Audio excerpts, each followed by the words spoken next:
Bienvenue sur les histoires de Amina. Ici, chaque récit touche le cœur, surprend l'âme, et laisse une leçon qu'on n'oublie jamais. Installe-toi, respire, et laisse une nouvelle histoire transformer ta journée. N'oublie pas de t'abonner et de nous dire d'où tu regardes. Sa femme était en train de mourir à seulement 6 mètres de lui. Ses cris s'étaient transformés en un silence terrifiant. Mais Mathieu n'était pas seul dans ce couloir d'hôpital. Sa maîtresse, Élodie, se tenait à ses côtés, un sourire effleurant le coin de ses lèvres. Elle avait gagné. L'obstacle allait être supprimé. Mathieu serait enfin à elle, tout entier, et surtout, toute sa fortune. Mais lorsque le médecin surgit des portes du bloc opératoire, son visage n'était pas seulement grave, il était froid, calculateur. Elle dépassa Mathieu du regard, ses yeux perçant l'expression suffisante d'Élodie, et chuchota 4 mots qui allaient transformer la victoire de cette maîtresse en son cauchemar personnel. Nous avons sauvé les bébés. Ce sont des jumeaux. Le sourire triomphant d'Élodie se figea sur son visage. Son teint, d'abord empourpré par la victoire, devint d'une pâleur crayeuse en un instant. Des jumeaux. Pas un seul enfant pleurnichard et dépendant, mais 2. 2 liens permanents et indestructibles avec la femme défunte. 2 héritiers pour la fortune des Chênes. 2 rappels constants qu'elle serait toujours la seconde. Mais pour comprendre comment ils en étaient arrivés à ce moment de karma dévastateur, il faut revenir 6 mois en arrière, à l'époque où la vie de Mathieu semblait encore parfaite en surface, mais pourrissait de l'intérieur. Car ce qu'Élodie ignorait, ce que personne ne savait, c'est que cette histoire allait prendre un tournant si sombre, si inattendu, qu'il détruirait non pas une vie, mais un empire entier bâti sur des mensonges. Le Penthouse avec vue sur la baie n'était pas seulement cher, il était obscène. 40 millions de dollars de verre, de marbre et de meubles italiens importés. Mathieu, à 42 ans, avait bâti son empire technologique, système Shankor, à partir de rien. D'un petit appartement exigu à un palais singapourien en seulement 15 ans. C'était un milliardaire self-made, et les magazines financiers l'adoraient pour cela. Son épouse, le docteur Léa, était sa parfaite contrepartie, une chirurgienne cardiothoracique réputée à l'hôpital général de Singapour. Elle avait sauvé des centaines de vies de ses mains précises et stables. Elle était brillante, belle et dévouée. Leur mariage était de ceux qui rendaient les autres couples jaloux. Le couple puissant qui semblait tout avoir, sauf une chose silencieuse et douloureuse qui les hantait depuis 8 longues années. Ils ne pouvaient pas avoir d'enfants. 8 ans de tests de grossesse négatifs. 8 ans de tentatives parfaitement calculées. 8 ans à voir l'espoir de Léa s'éteindre un peu plus chaque mois. Les traitements de fertilité avaient été brutaux. Des injections d'hormones qui la rendaient malade, des cycles de FIV qui échouaient encore et encore, et la pression grandissante qui transforma lentement leur mariage passionné en une routine clinique et programmée. Puis, à leur 9e tentative, un miracle se produisit. Léa était enceinte. Mathieu se souvenait du moment où elle le lui avait annoncé. C'était un samedi matin. Elle était entrée dans son bureau à la maison tenant une petite boîte emballée. À l'intérieur, il y avait une minuscule paire de chaussons de bébé, blancs avec des lacets bleus. « Nous avons réussi », avait-elle chuchoté, des larmes coulant sur son visage. « Mathieu, nous allons être parents. » Il l'avait serrée dans ses bras, sentant son corps trembler de sanglots de soulagement et de joie. Il l'avait ressenti aussi, cette vague écrasante de gratitude et d'amour. Mais il y avait autre chose, quelque chose qu'il ne voulait pas reconnaître, une petite et sombre graine de ressentiment qui grandissait depuis des mois. La vérité était que Mathieu avait déjà trouvé son échappatoire. Elle s'appelait Élodie, 28 ans, d'une intelligence redoutable et avide de pouvoir. Elle avait rejoint Système Shankor 8 mois plus tôt en tant qu'analyste commercial senior. Et dès le premier instant où Mathieu l'avait vue lors de cette réunion du conseil, il avait su qu'elle était dangereuse. Non d'une manière menaçante, mais d'une manière enivrante. Élodie ne regardait pas Mathieu comme un mari ou un patron. Elle le regardait comme une conquête, un trophée à remporter. Et Dieu sait qu'après 8 ans de rapports sexuels programmés et de terminologie médicale, ce regard le faisait se sentir vivant à nouveau. L'aventure commença 3 semaines après son arrivée dans l'entreprise. Cela débuta de manière anodine. Des nuits tardives à travailler sur le projet d'expansion à Singapour, des dîners partagés qui se transformaient en verres partagés, des conversations intellectuelles qui devinrent lentement des confessions intimes. Élodie lui faisait se sentir jeune à nouveau, téméraire à nouveau. Elle ne l'interrogeait pas sur les températures basales ou les fenêtres d'ovulation. Elle l'interrogeait sur ses rêves, ses ambitions, ses désirs. Une nuit, après une présentation particulièrement réussie au conseil, il s'était retrouvé dans son appartement, un espace épuré et moderne dans le quartier d'Orchard. Elle leur avait servi du vin à tous les deux, et lorsqu'elle s'était penchée pour l'embrasser, Mathieu ne s'était pas dérobé. Il s'était dit que ce ne serait qu'une fois, qu'une seule nuit pour ressentir autre chose que l'écrasante pression des traitements de fertilité et des espoirs déçus. Mais une fois devint 2 fois, 2 fois devinrent une habitude, et une habitude devint une liaison à part entière. Pendant 3 mois, Mathieu vécut une double vie. Le jour, il était le mari dévoué, accompagnant Léa à ses rendez-vous médicaux, lui tenant la main pendant une autre série d'injections, lui assurant que cela marcherait cette fois. La nuit, après avoir prétendu avoir des réunions tardives ou des appels d'investisseurs, il était avec Élodie, s'abandonnant aux frissons dangereux de l'interdit. Élodie était tout ce que Léa n'était pas à ces moments-là. Elle était insouciante, spontanée, et elle ne le regardait jamais avec ce mélange d'espoir et de crainte qui était devenu l'expression permanente de Léa. Avec Élodie, il n'y avait pas d'enjeu, seulement du plaisir et une échappatoire. Mais ensuite, Léa tomba enceinte, et soudain, le monde soigneusement cloisonné de Mathieu commença à se fissurer. La nuit où Léa lui annonça sa grossesse, Mathieu avait prévu de rompre avec Élodie. Il avait répété son discours dans sa tête une douzaine de fois. C'était une erreur. J'aime ma femme. Nous devons arrêter. Simple, net, définitif. Mais lorsqu'il se rendit à l'appartement d'Élodie ce soir-là pour mettre fin à leur relation, elle ouvrit la porte vêtue d'un peignoir de soie rouge et lui annonça une nouvelle qui glaça son sang. Je suis enceinte aussi, Mathieu. 8 semaines. Le monde bascula. Mathieu resta planté sur le pas de sa porte, la bouche s'ouvrant et se refermant comme un poisson se noyant dans l'air. Quoi? Comment? Nous avons fait attention. Apparemment pas assez, dit Élodie, d'une voix étrangement calme. Elle se dirigea vers le plan de travail de sa cuisine et se servit un verre d'eau. Je l'ai découvert hier. J'allais te le dire demain, mais tu es là maintenant, alors voilà. Mathieu sentit son sternum se resserrer. 2 grossesses. Sa femme et sa maîtresse, portant toutes 2 ses enfants. Ce n'était pas seulement un désastre, c'était une catastrophe de proportions bibliques. Il faut que tu t'en débarrasses, dit-il, les mots lui échappant avant qu'il ne puisse réfléchir. Élodie, je ne peux pas. Ma femme vient de m'annoncer qu'elle est enceinte. C'est tout ce que nous avons voulu pendant 8 ans. Je ne peux pas détruire cela. Élodie reposa son verre avec une grande précaution. Lorsqu'elle se tourna vers lui, son expression avait changé. La chaleur, la légèreté, tout avait disparu, remplacé par quelque chose de froid et de calculateur. Que je m'en débarrasse, répéta-t-elle, d'une voix dangereusement douce. Mathieu, chéri, je ne suis pas un problème gênant que tu peux simplement effacer. Je porte ton enfant, ton héritier. Léa aussi, répliqua Mathieu, la panique lui montant à la gorge. C'est ma femme, Élodie. C'était une erreur. Je suis désolée, mais cela doit cesser. Élodie sourit alors, mais ce n'était pas un sourire bienveillant.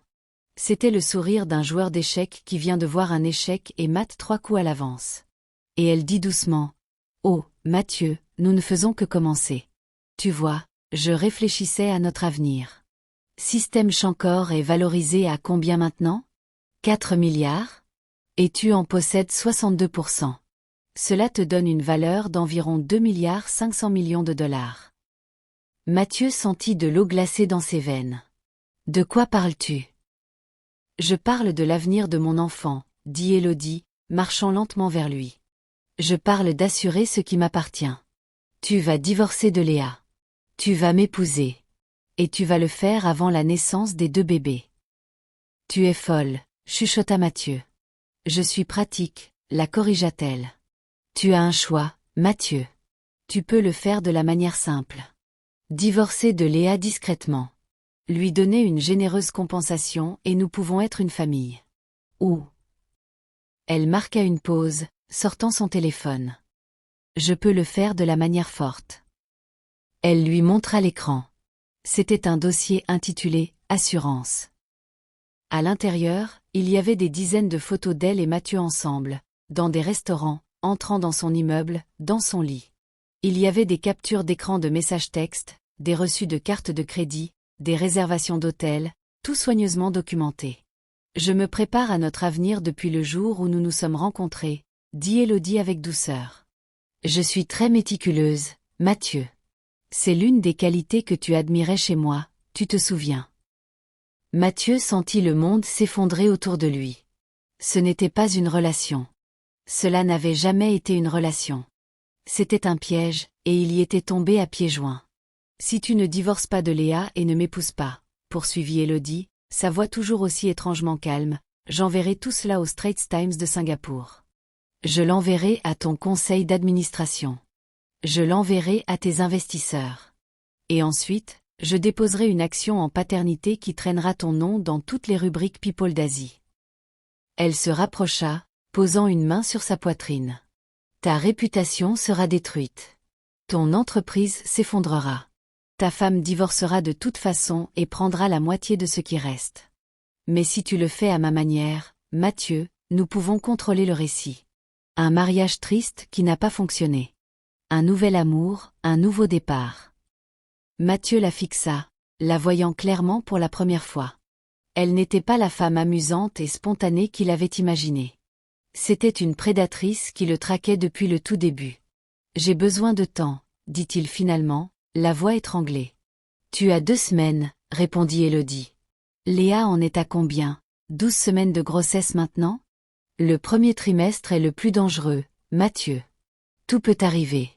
Le stress, par exemple, est très mauvais pour les femmes enceintes. La menace implicite flottait dans l'air entre eux comme un gaz toxique. Mathieu quitta son appartement dans un état second. Il resta assis dans sa voiture dans le parking pendant 1 heure, ses mains agrippant le volant si fort que ses jointures blanchirent. Il voulait hurler. Il voulait conduire sa voiture du haut d'un pont.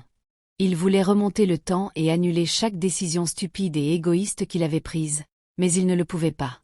Le piège s'était déjà refermé. Ce que Mathieu ne savait pas, ce qu'il n'aurait pu savoir, c'est qu'une autre personne l'observait. Quelqu'un qui soupçonnait la liaison bien avant cette nuit. Le docteur Léa n'était pas une imbécile. Elle avait bâti sa carrière sur l'observation, sur le repérage des petits signes que les autres manquaient. Une légère irrégularité dans un battement de cœur, une ombre sur une radiographie qui n'aurait pas dû être là. Et depuis 3 mois, elle remarquait des irrégularités chez son mari. La façon dont il se douchait immédiatement en rentrant, alors qu'avant il s'effondrait simplement sur le canapé. Le nouveau parfum qu'il avait commencé à porter. Le téléphone qui était maintenant toujours face contre la table de chevet. Le relevé de carte de crédit avec des dépenses dans des restaurants où elle n'était jamais allée. Léa avait voulu se tromper. Mon Dieu, comme elle avait voulu se tromper. Alors, elle avait engagé une détective privée, une femme discrète nommée Patricia, spécialisée dans les cas d'infidélité conjugale. Patricia lui avait remis le rapport 2 jours après que Léa eut découvert sa grossesse, une chemise cartonnée remplie de photographies qui brisèrent son monde. Mathieu et Élodie s'embrassant dans un parking. Mathieu et Élodie entrant dans son immeuble. Mathieu et Élodie dans un restaurant romantique à Sentosa, sa main recouvrant la sienne sur la table. Léa était restée assise dans sa voiture devant l'hôpital après son service, fixant ses photos, sentant quelque chose se briser en elle. 8 ans. 8 ans à rester à ses côtés pendant le cauchemar de l'infertilité. 8 ans à s'injecter des hormones qui la faisaient se sentir comme une étrangère dans son propre corps. 8 ans d'espoir, de déception et de nouvelles tentatives. Et il avait tout jeté pour une analyste de 28 ans qui le regardait comme un prix à remporter. Mais Léa était chirurgienne. Elle ne prenait pas de décisions émotionnelles en salle d'opération, et elle n'en prendrait pas dans sa vie. Alors, elle fit un choix ce soir-là. Un choix qui allait tout changer. Elle n'affronterait pas Mathieu. Pas encore. Elle attendrait. Elle observerait. Elle protégerait la vie qui grandissait en elle, le miracle qu'elle avait attendu 8 ans. Et quand le moment serait venu, quand elle aurait rassemblé chaque preuve nécessaire, elle le détruirait légalement, financièrement et publiquement. Léa en avait fini d'être l'épouse dévouée.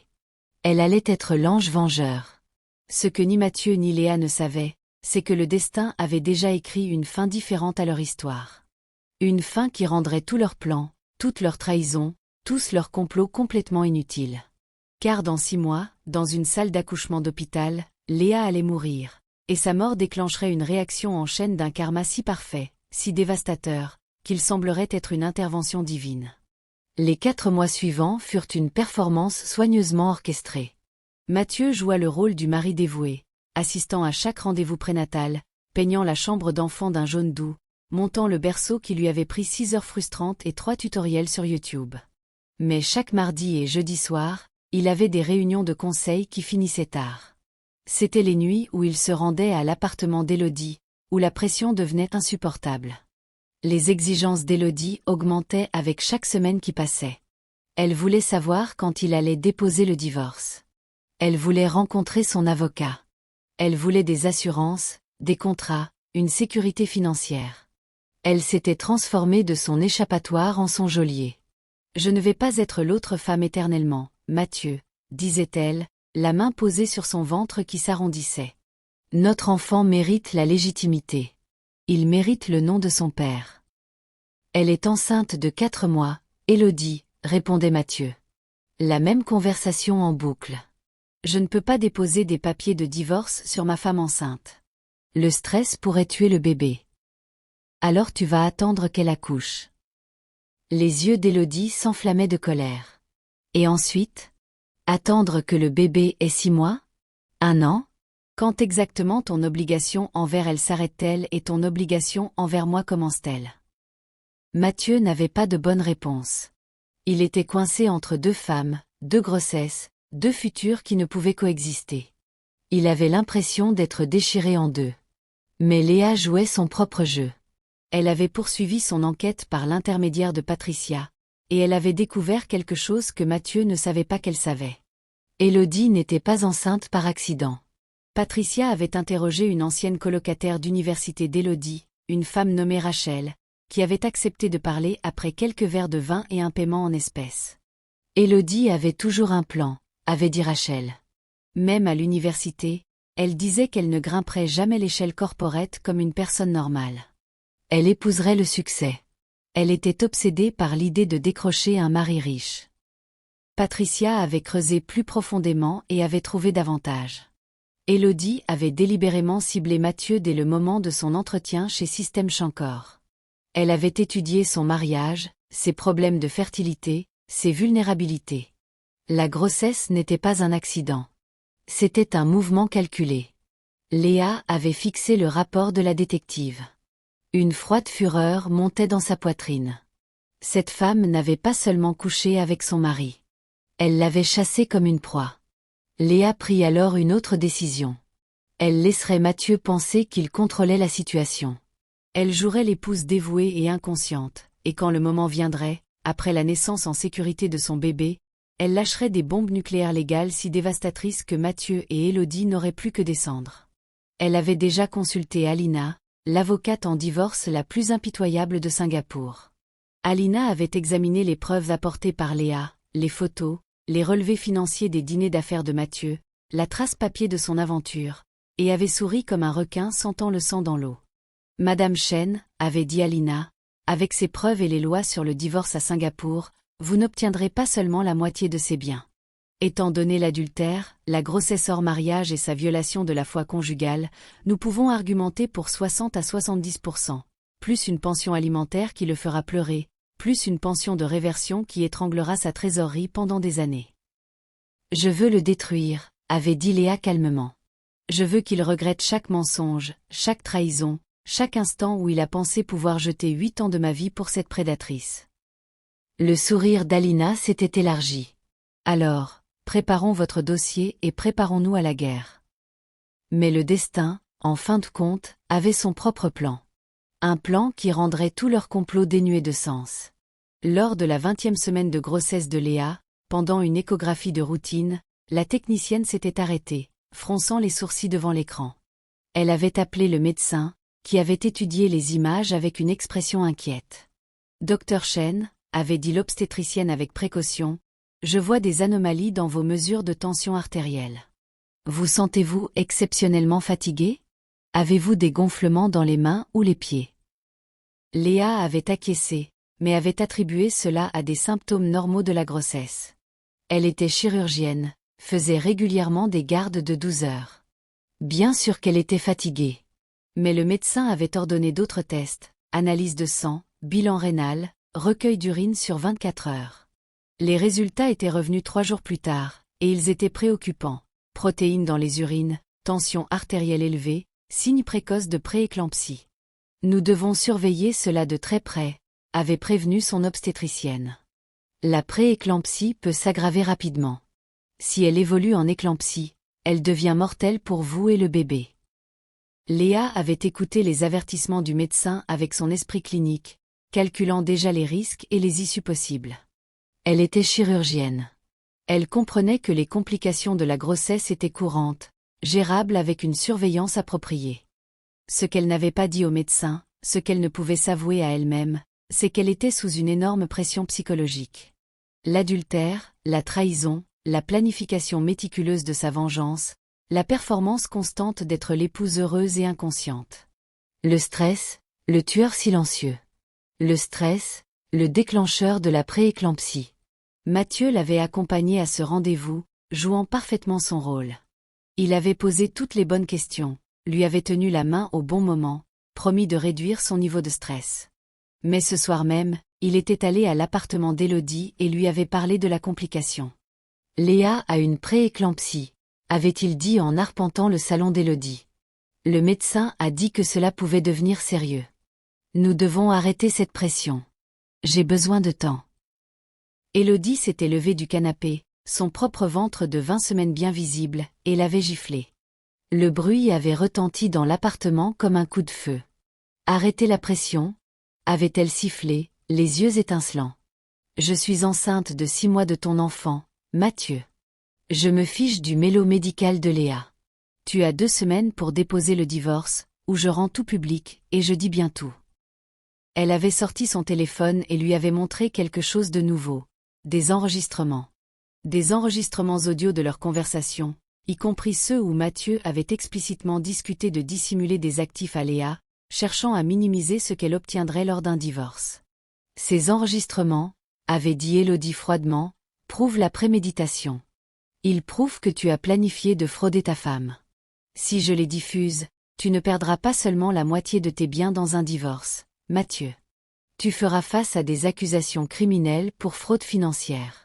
Tu pourrais aller en prison.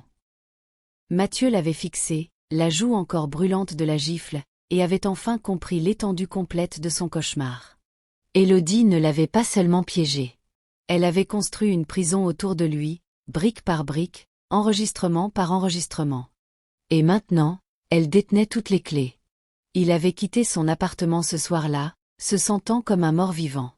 Chaque choix menait à la destruction. S'il divorçait de Léa maintenant, le stress pouvait la tuer, elle et le bébé. S'il ne le faisait pas, Élodie le détruirait publiquement et légalement. Il n'y avait plus aucun bon mouvement sur l'échiquier. Ce que Mathieu ignorait, c'est qu'Élodie avait déjà pris une décision bien à elle. Une décision si froide, si calculée, qu'elle l'aurait glacée jusqu'à la moelle s'il l'avait su. Élodie avait décidé que Léa devait disparaître. Pas par la violence. Élodie était trop intelligente pour cela. Mais par l'usure, par le stress, par une pression soigneusement intensifiée qui aggraverait la prééclampsie de Léa jusqu'à ce que la nature fasse son œuvre.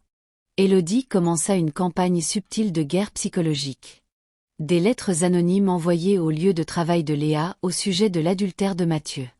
Des appels téléphoniques accidentels à la maison des Chênes où Élodie respirait bruyamment et raccrochait.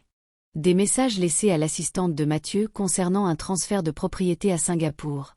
Une transaction complètement fictive destinée à faire croire à Léa que Mathieu dissimulait des actifs. Chaque bombe soigneusement placée était conçue pour faire monter le niveau de stress de Léa. Et cela fonctionna. La tension artérielle de Léa monta. À 24 semaines, elle fut mise au repos partiel. À 28 semaines, son obstétricienne évoqua la possibilité d'un accouchement précoce si la prééclampsie s'aggravait. Mais Léa était une combattante. Elle prenait ses médicaments religieusement. Elle mesurait sa tension 4 fois par jour. Elle réduisit son emploi du temps chirurgical et passa plus de temps à se reposer. Elle était déterminée à mener cette grossesse à terme, à amener ce miracle en sécurité dans le monde. Puis, à 34 semaines de grossesse, tout explosa. Léa rentra tôt de l'hôpital un après-midi, épuisée par une chirurgie difficile. Elle entra dans la chambre principale pour se coucher, et c'est là qu'elle le vit, l'ordinateur portable de Mathieu, laissé ouvert sur le lit, le logiciel de messagerie toujours actif. Elle savait qu'elle ne devait pas regarder. Mais quelque chose, l'intuition, le destin, l'intervention divine, la poussa à jeter un coup d'œil à l'écran. L'email était d'Élodie, envoyé juste 1 heure plus tôt. Mathieu, la campagne de stress fonctionne. Le contact de Patricia à l'hôpital général de Singapour dit que la prééclampsie de Léa s'aggrave. Son obstétricienne parle d'un accouchement prématuré. Si elle entre en travail prématuré, les risques montent en flèche. Les bébés nés à 34 semaines ont des complications. La mère et le bébé pourraient tous les deux. Enfin, tu sais. Alors tu serais libre. Nous serions libres. Sois juste patient, chérie. La nature suivra son cours. Et Léa lut l'email 3 fois, les mains tremblant si violemment qu'elle pouvait à peine tenir l'ordinateur. Ils essayaient de la tuer.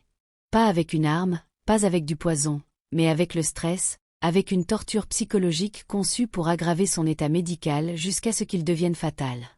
Le choc était si complet, si accablant, que la vision de Léa se brouilla. Elle sentit une douleur aiguë dans la tête, une pression derrière les yeux. Ses mains volèrent vers ses tempes alors que le pire mal de tête de sa vie explosait dans son crâne. Elle essaya d'appeler Mathieu, mais il était encore au bureau. Son téléphone était dans son sac, sur le plan de travail de la cuisine. Elle fit 2 pas vers la porte de la chambre et s'effondra.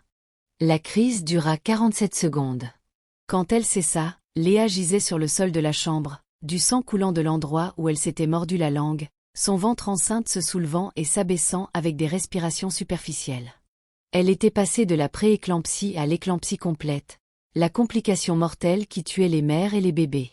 Son cerveau enflait, ses organes cessaient de fonctionner, et elle était complètement seule. Mathieu la trouva 20 minutes plus tard. Il était rentré tôt chercher des documents, et la vue de sa femme en crise sur le sol de la chambre le hantrait pour le restant de ses jours. Léa. Léa. Il s'était agenouillé, l'avait mise sur le côté, ses mains tremblantes tandis qu'il composait le 995. Ma femme est enceinte et elle a une crise. Elle a 34 semaines. Elle a une prééclampsie. S'il vous plaît, nous avons besoin d'une ambulance tout de suite. Les paramédics étaient arrivés en 8 minutes. Ils avaient stabilisé Léa suffisamment pour la transporter, l'avaient chargée sur un brancard et l'avaient emmenée en urgence à l'hôpital général de Singapour, ironiquement, le même hôpital où elle travaillait. Mathieu avait voyagé dans l'ambulance, tenant la main froide de Léa, regardant le paramédic lui injecter du sulfate de magnésium pour arrêter les convulsions. Son esprit était un chaos de terreur et de culpabilité. L'email qu'il avait laissé ouvert sur son ordinateur. L'avait-elle vu? Est-ce ce qui avait déclenché la crise? À l'hôpital, l'équipe d'urgence s'était ruée sur Léa.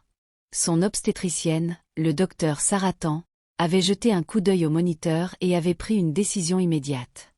Nous l'emmenons au bloc. Césarienne d'urgence.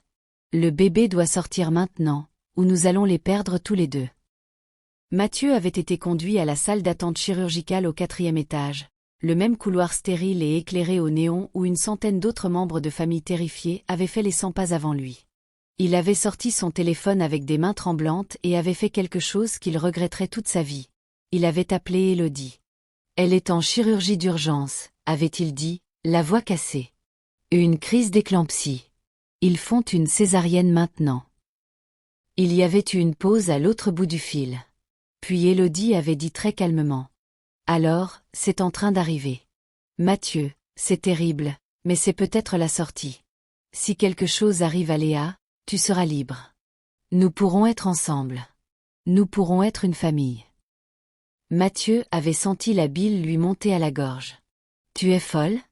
Elle pourrait mourir. Élodie, ma femme pourrait mourir. Ta vraie famille est ici, avait rétorqué Élodie, la voix froide. Où es-tu, Mathieu? À l'hôpital? Reste là. J'arrive. N'ose pas, avait commencé Mathieu. Mais elle avait déjà raccroché. 15 minutes plus tard, Élodie était sortie de l'ascenseur au 4e étage. Elle était enceinte de 7 mois maintenant, son ventre proéminent sous une robe noire coûteuse. Elle marcha droit vers Mathieu, qui se tenait devant les portes du bloc opératoire, le visage livide. « Tu ne devrais pas être ici », siffla Mathieu, regardant autour de lui frénétiquement. « Les collègues de Léa travaillent ici. »« Je suis là pour toi », dit Élodie, assez fort pour que les infirmières du poste voisin l'entendent. « Parce que tu as besoin de soutien en ce moment. » L'une des infirmières, une femme nommée Grace, qui travaillait avec Léa depuis 6 ans, leva brusquement les yeux. Elle reconnut Mathieu des événements caritatifs de l'hôpital, et elle remarqua définitivement la femme très enceinte se tenant possessivement près de lui. Les yeux de Grace se plissèrent. Elle sortit son téléphone et envoya un message rapide au groupe de discussion de l'équipe chirurgicale. Le mari du docteur Chen est dans la salle d'attente avec une autre femme enceinte. Au courant. À l'intérieur du bloc opératoire, la situation se détériorait rapidement. Le docteur Saratan avait ouvert l'abdomen de Léa et avait immédiatement vu le problème. Le placenta de Léa s'était partiellement décollé de la paroi utérine. Le bébé était en détresse sévère, son rythme cardiaque chutant dangereusement bas. « Sortez ce bébé maintenant », ordonna le docteur Tan. « Et que quelqu'un appelle l'hématologie. Elle saigne trop. Je crois qu'elle a une CIVD. » Une coagulation intravasculaire disséminée, une condition catastrophique où le sang coagule et hémorragie simultanément, avec un taux de mortalité de plus de 40%. L'équipe chirurgicale travaillait avec une précision désespérée. Ils sortirent le bébé, un garçon, minuscule mais respirant, et le remirent immédiatement à l'équipe de néonatologie qui attendait dans le coin. Mais Léa saignait. Malgré les meilleurs efforts des chirurgiens, le sang jaillissait de son utérus, de son site opératoire, même de ses points de suture. La CIVD avait déclenché une cascade de défaillance d'organes. Pression, 80/40. Elle s'effondre, cria l'anesthésiste. Le docteur Tan travailla frénétiquement, essayant d'arrêter l'hémorragie. Ils donnèrent unité après unité de sang à Léa, injectant des médicaments pour aider sa coagulation, faisant tout ce que le protocole d'urgence prévoyait. Mais parfois, malgré tout ce que la médecine peut faire, le corps abandonne simplement.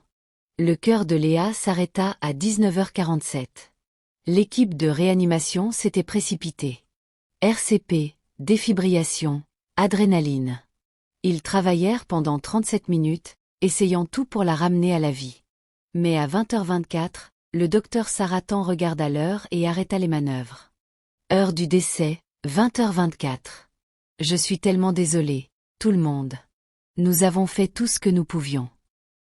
Le bloc opératoire devint silencieux, à part les sanglots étouffés d'une des jeunes infirmières. Le docteur Tan retira ses gants ensanglantés et poussa les doubles portes menant à la salle d'attente. Mathieu la vit arriver. L'expression sur le visage du docteur Tan lui dit tout avant qu'elle ne prononce un seul mot. « Monsieur Chen », dit le docteur Tan, la voix lourde de chagrin et d'épuisement professionnel. « Je suis tellement désolé. Nous avons tout fait. Transfusion, réanimation, tout. Mais la CIVD était trop sévère. Léa n'a pas survécu. » Le monde de Mathieu s'arrêta. Le son disparut. Les lumières fluorescentes semblaient s'illuminer jusqu'à devenir aveuglantes. Il entendit un son venant de quelque part au loin, un gémissement brisé, animal, de chagrin. Il lui fallut un moment pour réaliser que ce son venait de lui. Il s'effondra dans un fauteuil de la salle d'attente, son corps se repliant sur lui-même, ses mains couvrant son visage tandis que des sanglots le déchiraient. Ce n'était pas censé se terminer ainsi. Léa était censée survivre. Ils étaient censés divorcer, oui, mais elle était censée vivre. Elle était censée élever leur enfant. Elle était censée avoir un avenir, même si ce n'était pas avec lui. Et puis, derrière lui, vint un son qui glaça le sang du docteur Tan. Un rire. Il était étouffé, aigu et absolument reconnaissable. Un seul éclat de rire triomphant. Les yeux du docteur Tan se tournèrent vers la source. Élodie était là, debout, une main sur la bouche, mais ses yeux pétillaient d'une victoire à peine dissimulée. Elle avait gagné. L'obstacle était parti. La femme était morte. Mathieu était à elle maintenant.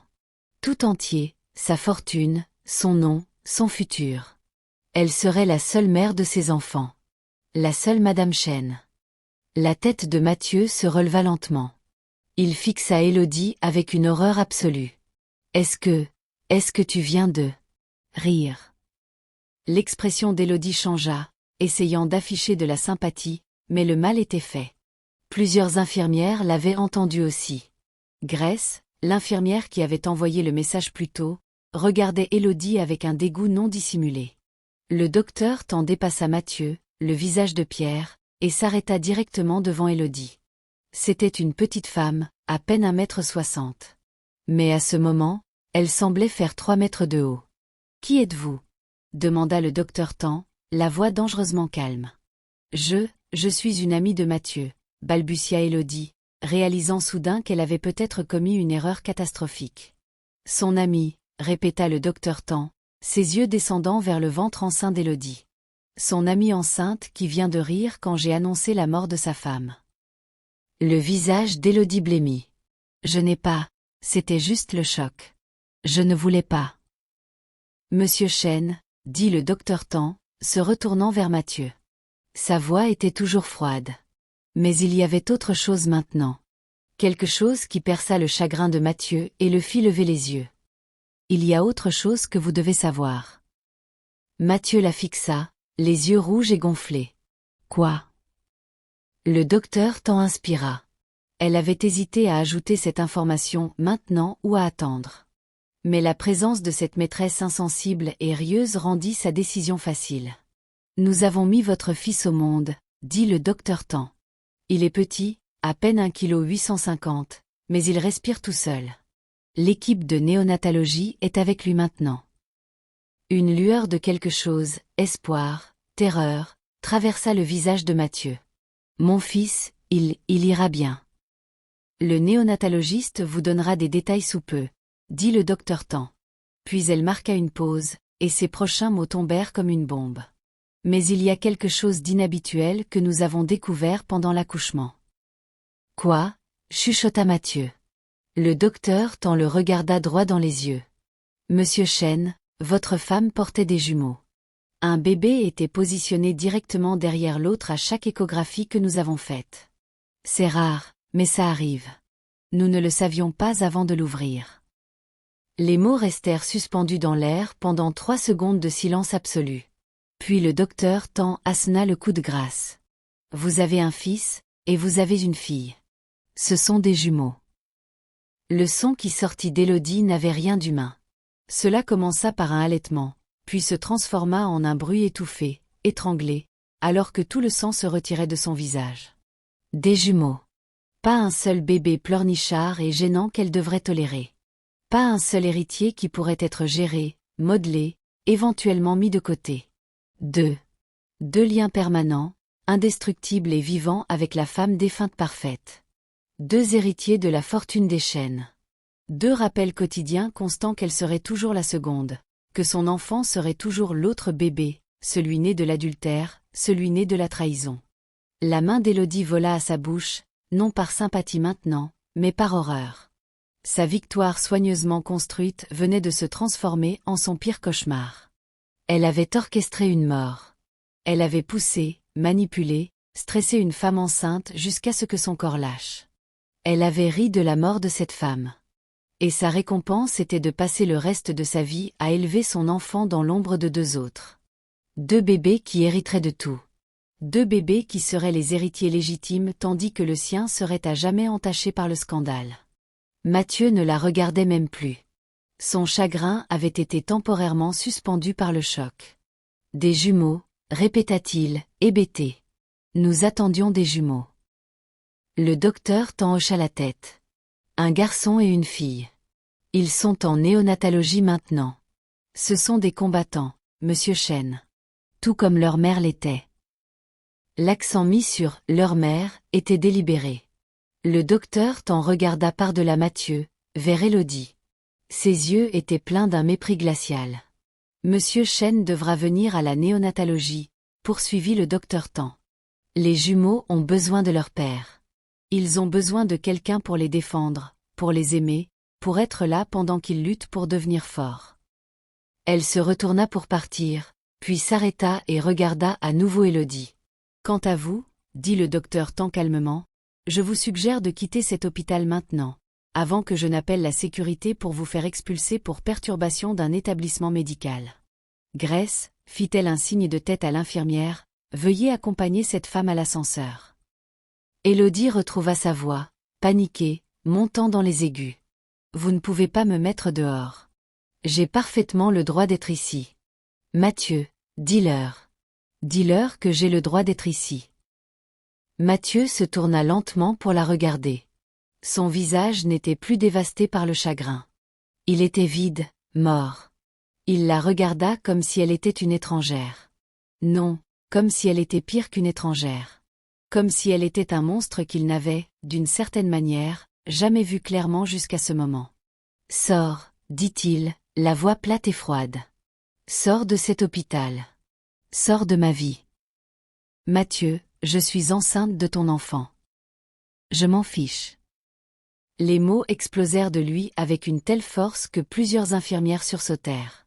Tu as ri. Tu as ri quand ils m'ont annoncé que ma femme était morte. Tu as ri quand la mère de mes enfants, de mes jumeaux, est morte en essayant de les mettre au monde en sécurité. Il se leva, faisant un pas vers elle. Et Élodie recula. Je sais pour les emails, dit Mathieu, la voix tremblante de rage. Je sais que tu essayais de la stresser à mort. Et ça a marché, Élodie. Tu l'as tuée. Peut-être pas de tes mains, mais tu l'as tuée aussi sûrement que si tu l'avais poussée d'un immeuble. Je n'ai pas. Ce n'est pas. Tu ne peux pas prouver. Élodie reculait maintenant vers l'ascenseur, sa façade soigneusement construite s'effondrant. Sors, répéta Mathieu. Je subviendrai aux besoins de l'enfant parce qu'il est innocent dans tout ça. Mais je ne veux plus jamais voir ton visage. Si tu t'approches de moi, si tu t'approches de mes enfants, j'obtiendrai une ordonnance restrictive. Tu me comprends. La bouche d'Élodie s'ouvrait et se fermait. Elle regarda autour d'elle désespérément, mais chaque visage dans ce couloir la regardait avec dégoût ou mépris. Les infirmières, les aides-soignants, même l'agent d'entretien avait arrêté son travail pour observer la femme qui avait ri à une annonce de décès. Le docteur tend à examiner le dossier médical de votre femme, et elle s'inquiète de la détérioration rapide de la prééclampsie du docteur Chen, combinée à la présence d'une maîtresse enceinte qui a manifesté des émotions inappropriées à l'annonce du décès. Elle laissa les implications planer dans l'air. Vous pensez qu'Élodie a quelque chose à voir avec la mort de Léa ? Demanda Mathieu d'un ton plat. Je pense que l'hôpital veut s'assurer d'avoir couvert toutes les bases, répondit Janet. Ils ont déposé un rapport auprès de la police. Pas une accusation, juste une documentation préventive. Au cas où il y aurait eu une forme de harcèlement ou une campagne de stress qui aurait contribué à la crise médicale de votre femme. Mathieu ferma les yeux. Les emails. La campagne de stress. Il avait été trop lâche pour l'arrêter, et maintenant Léa était morte. Je veux coopérer, dit-il calmement. Je leur dirai tout. Ce soir-là, 2 détectives de police vinrent à l'hôpital, la détective Sarah et le détective James, du département des enquêtes criminelles. Ils interrogèrent Mathieu dans une salle de consultation privée. Il leur dit tout. L'adultère, la grossesse, le chantage d'Élodie, les menaces, les emails discutant des moyens d'augmenter le niveau de stress de Léa. Il leur donna accès à son ordinateur portable, à son téléphone, à ses comptes de messagerie, à tout. Monsieur Chen, dit la détective Sarah avec précaution lorsqu'il eut terminé, ce que vous décrivez pourrait potentiellement constituer du harcèlement et des actes téméraires causant la mort. Si nous pouvons établir un lien direct entre les actions de mademoiselle et la crise médicale de votre femme, elle pourrait faire face à des accusations criminelles sérieuses. Bien, dit Mathieu froidement. Parce qu'elle a tué ma femme.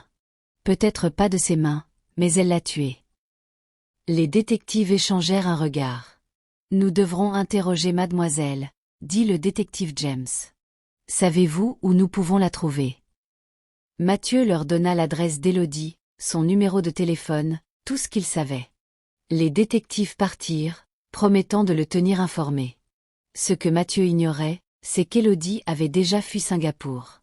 Dès qu'elle eut terminé l'appel avec son avocat, elle avait pris une décision. Singapour était terminé.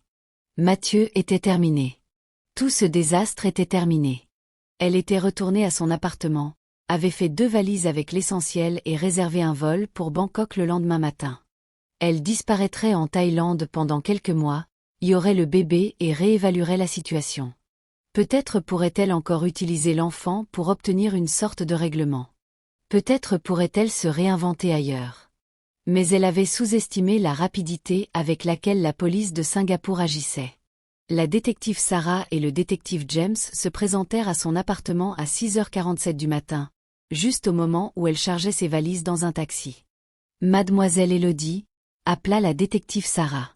Élodie se figea, la main sur la portière du taxi. Lentement, elle se retourna. Oui. Je suis la détective Sarah. Voici le détective James. Nous avons besoin que vous veniez avec nous pour répondre à quelques questions concernant la mort du docteur Léa Chen. Le visage d'Élodie blêmit. J'ai un avion à prendre. Cela peut-il attendre? J'ai bien peur que non, dit le détective James, le ton ne laissant place à aucune négociation. Il s'agit d'une enquête préliminaire sur des faits potentiels de harcèlement criminel et d'actes téméraires causant la mort. Vous n'êtes pas arrêté, mais nous vous conseillons fortement de coopérer.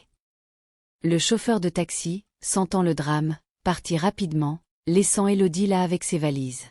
Elle n'avait pas le choix. Elle suivit les détectives dans leur voiture banalisée. Au poste de police, ils la placèrent dans une salle d'interrogatoire, un petit espace sans fenêtre avec une table en métal et des chaises inconfortables. Ils l'interrogèrent pendant 6 heures. Ils lui posèrent des questions sur sa relation avec Mathieu, sur la grossesse, sur les emails, sur les lettres anonymes envoyées au lieu de travail de Léa, sur les appels téléphoniques, sur chaque action qu'elle avait entreprise pour augmenter le stress de Léa. Élodie essaya de mentir au début. Elle prétendit n'être qu'une employée ayant une relation consentie avec son patron. Elle nia connaître la grossesse de Léa. Elle nia toute campagne de harcèlement. Mais ensuite, la détective Sarah plaça un dossier sur la table.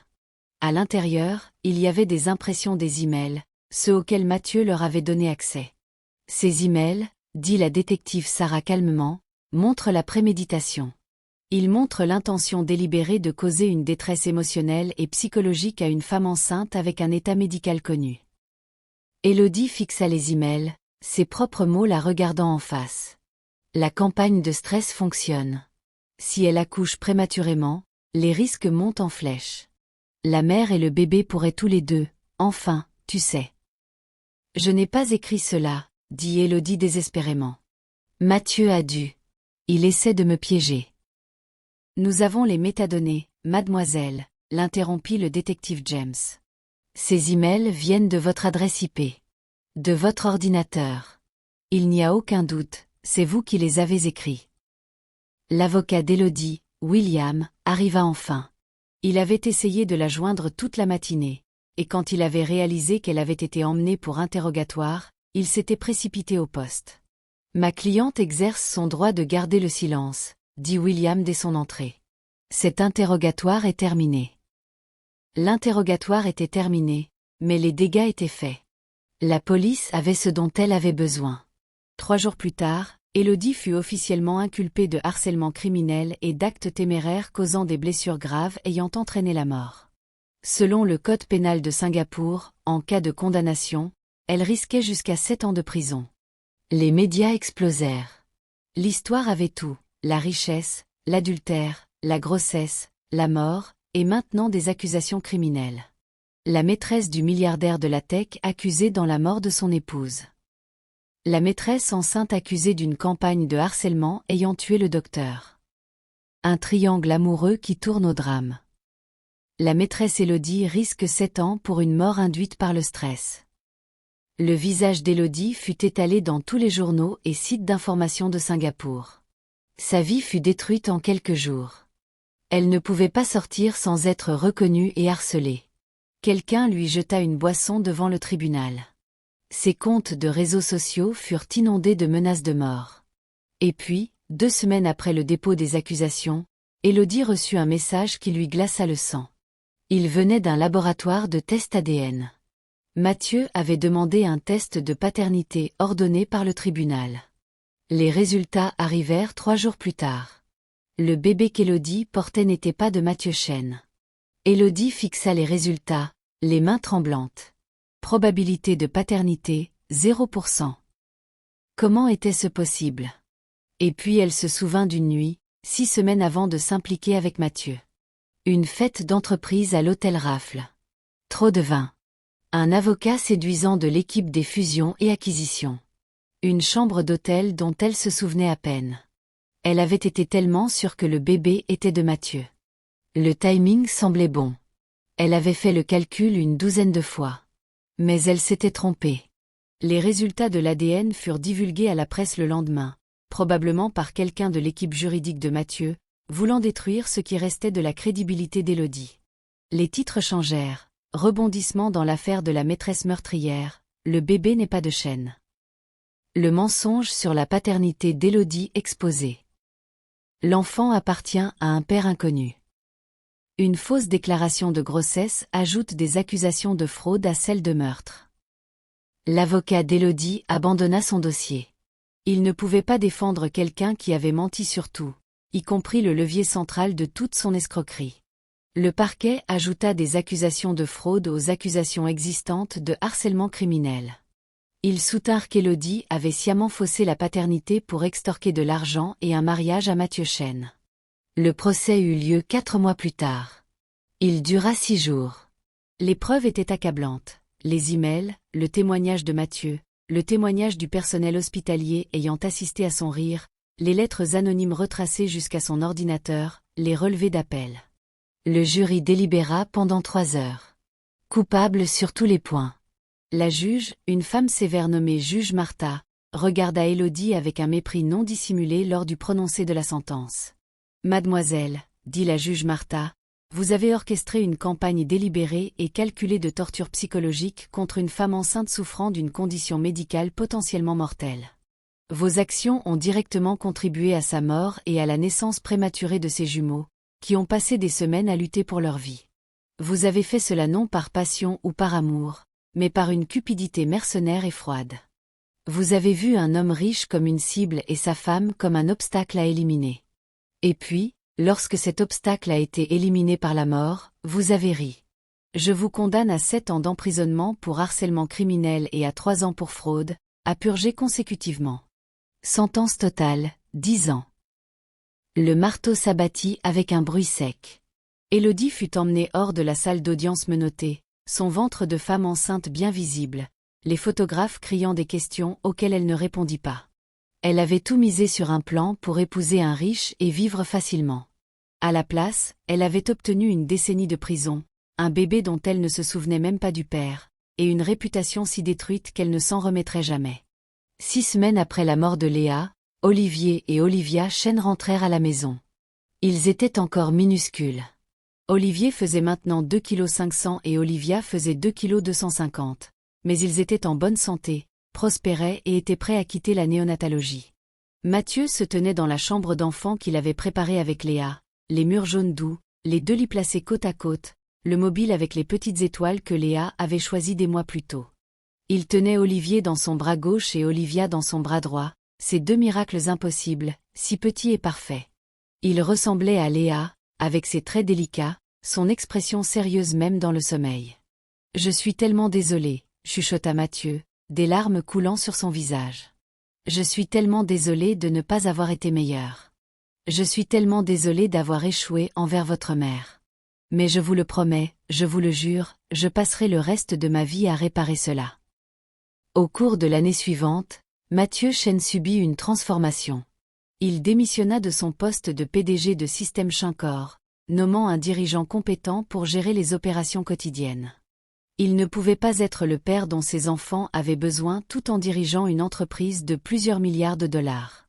Il engagea une équipe de soignants, mais il participa activement à tout, les biberons de minuit, les changes de couches, les rendez-vous chez le médecin. Il apprit à fonctionner avec 4 heures de sommeil. Il créa également la fondation du docteur Léa Chêne pour la santé maternelle. Il fit un don de 50 millions de dollars pour financer la recherche sur la prééclampsie et l'éclampsie, fournir des soins prénatals gratuits aux communautés défavorisées et former le personnel médical à reconnaître les signes avant-coureurs des complications de la grossesse. La fondation sauva des vies, des centaines, dans ses 3 premières années. Mathieu fit également autre chose. Quelque chose de douloureux mais nécessaire. Il suivit une thérapie, une vraie thérapie intensive, pour comprendre comment il était devenu l'homme qui avait trahi sa femme, qui avait permis à une prédatrice comme Élodie d'entrer dans leur vie, qui avait été si faible et égoïste qu'il avait contribué à la mort de Léa.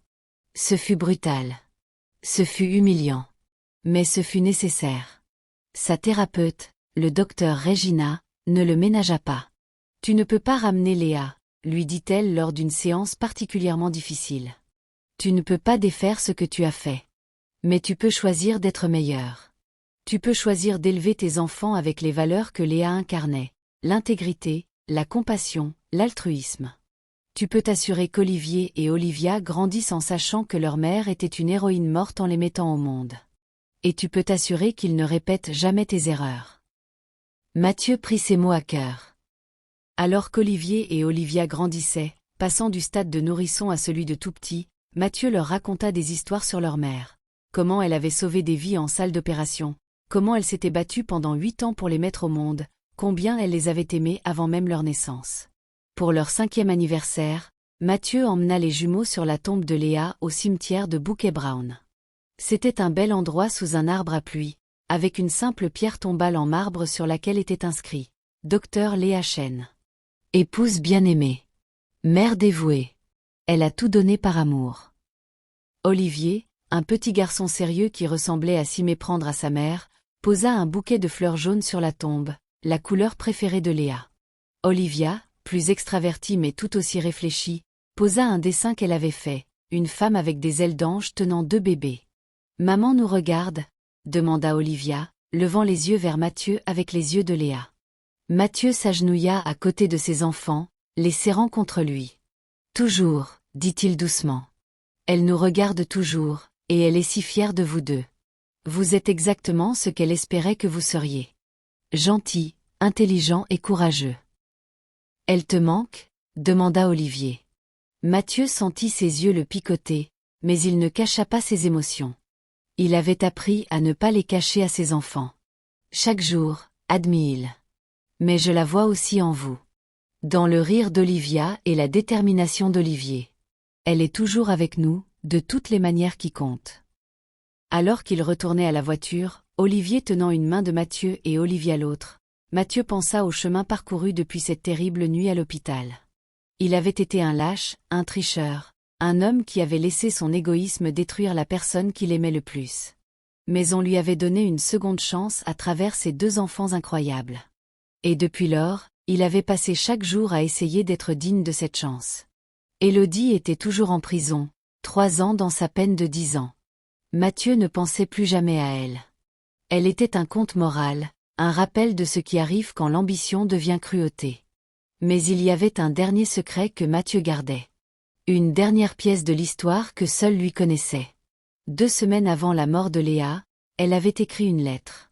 Elle l'avait donnée à sa meilleure amie, le docteur Amanda, une autre chirurgienne à l'hôpital général de Singapour, avec pour instruction de la remettre à Mathieu seulement si quelque chose lui arrivait. Amanda avait donné la lettre à Mathieu 3 mois après la mort de Léa, une fois qu'il s'était suffisamment stabilisé pour la lire. « Cher Mathieu, si tu lis ceci, cela signifie que je n'ai pas survécu. Cela signifie que nos bébés miracles, sont venus au monde sans moi. Je sais pour Élodie. Je le sais depuis des mois. Une détective privée nommée Patricia m'a donné toutes les preuves dont j'avais besoin. J'ai vu les photos, lu les emails, compris toute l'étendue de ta trahison. Je ne vais pas te mentir. Cela m'a brisé le cœur. Après 8 ans à nous battre, pour nous, pour notre famille, découvrir que tu avais tout jeté pour quelqu'un comme elle. Cela m'a dévasté. Mais Mathieu, je sais aussi quelque chose que tu ne sais pas encore. Je sais que je porte des jumeaux. La technicienne en échographie me l'a dit il y a 2 jours, et je lui ai demandé de ne pas le mettre encore dans mon dossier. Je voulais te faire la surprise après leur naissance. Si je suis partie, tu es maintenant le père de 2 bébés. 2 bébés parfaits et innocents qui n'ont rien à voir avec tes erreurs. Voici ce que tu dois comprendre. Tu ne peux pas réparer ce que tu m'as fait. Tu ne peux pas sauver ce mariage. Mais tu peux être un meilleur père que tu n'as été un mari. Élève-les, Mathieu. Élève-les avec intégrité. Apprends-leur que les actions ont des conséquences. Apprends-leur que l'amour est plus que de la passion. C'est un engagement, un sacrifice, mettre les besoins de quelqu'un d'autre au-dessus des siens. Et s'il te plaît, parle-leur de moi. Pas de la femme que tu as trahie, mais de la femme qui s'est battue pendant 8 ans pour les mettre au monde. Dis-leur que je les aimais plus que ma propre vie. Si tu fais cela, si tu leur donnes le père qu'ils méritent, alors peut-être que quelque chose de bon peut sortir de cette tragédie. Je te pardonne, Mathieu. Pas parce que tu le mérites, mais parce que je ne veux pas quitter ce monde en portant de la haine.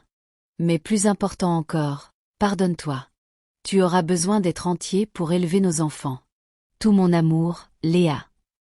Mathieu avait lu cette lettre une centaine de fois. Il l'avait mémorisée mot pour mot. Et chaque jour, il essayait d'être l'homme que la lettre de Léa lui demandait d'être. Parce qu'en fin de compte, c'était cela, l'amour véritable. Pas la passion d'une aventure ou le frisson de l'interdit, mais le choix quotidien et silencieux d'être meilleur pour les personnes qui dépendent de vous. Mathieu Chêne avait échoué une fois, de manière catastrophique. Mais il n'échouerait pas une deuxième fois. 10 ans plus tard, Mathieu Chêne se tenait au fond d'un auditorium bondé de la faculté de médecine de l'Université nationale de Singapour. Ses jumeaux, Olivier et Olivia, maintenant âgés de 15 ans, étaient assis au premier rang. L'orateur à la tribune annonçait les récipiendaires de la bourse commémorative annuelle du docteur Léa Chêne, une bourse complète pour les étudiants en médecine se spécialisant en obstétrique et médecine fœto-maternelle. Le récipiendaire de cette année était une jeune femme nommée Sarah, qui avait elle-même perdu sa mère à cause d'une éclampsie et avait dédié sa vie à empêcher d'autres familles de vivre cette perte. Alors que Sarah prononçait son discours de remerciement, parlant de la manière dont la fondation du docteur Chêne l'avait inspirée à poursuivre la médecine, Mathieu sentit des larmes couler sur son visage. Olivier tendit la main et serra celle de son père. Olivia s'appuya contre son épaule. Ils comprenaient. Ils avaient grandi en entendant des histoires sur le sacrifice de leur mère, en voyant les vies sauvées par sa fondation, en comprenant le poids de l'héritage et de la responsabilité.